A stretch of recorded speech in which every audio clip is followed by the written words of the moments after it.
walking together on this journey. All paths lead to home, where you never have to be alone.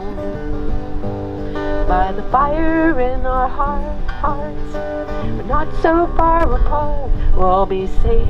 I've been doing climate action research since the early 2000s, starting with working with BC Hydro. But I'm mainly here to tell my personal heat wave story, because I think that that's one of the most important things that any of us can do, is talk to our friends and family about how we're feeling about these climate disasters happening around us, because there's been a big effort to silence us. During the heat dome, I was on our family farm clearing brush to reduce the fire hazard. The forest was moist, normal, but after 2 days of extreme heat, everything was tinder dry, crunchy like I'd never experienced it before, moss that just crumbled. We decided that there was nothing we could do that was useful there on the farm, and got up very early in the morning to head back to Victoria. And the day before, Lytton had broken an all-time Canadian heat record, or actually shattered the all-time Canadian heat record. So I stopped, and Marianne, my partner, took this picture of me beside the Lytton sign.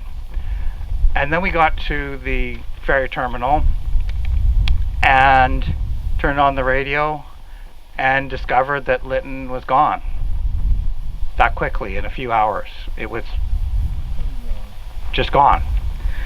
And I, like a lot of people, don't feel the same way that I used to about summers. Summers is now a time of climate hazard, fire hazard, smoke. And I'm inspired by what the City of Victoria has done with their maximum heat bylaw. This is a good small step. It's going to not only keep people alive, if it's implemented, it's going to keep people alive and healthy in their own homes. But it's also going to accelerate the shift to heat pumps and away from fossil fuels for heating.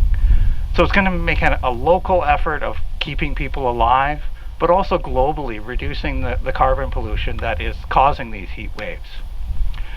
Another thing I'm inspired by is all the bike and roll routes and lanes that we see around the city. These are great. But in really climate leading cities, we see those bike lanes lined with trees. So they're not only reducing greenhouse gas pollution by reallocating the road space away from cars to low carbon transportation, but they're cooling the spaces, shading the people, providing a green, livable city for local people. That's the kind of effort that we need to see. And we also need to see real efforts at climate education again. Something that disappeared when after Mayor Lisa Helps. We haven't seen the city making real efforts at climate education since then.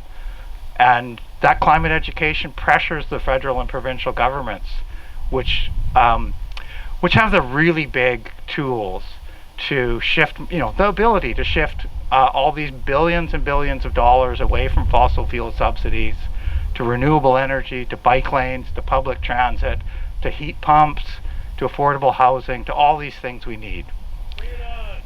So yeah, I just say, but please make the effort this week to talk to other people about your experiences and your feelings about the climate crisis. Thank you.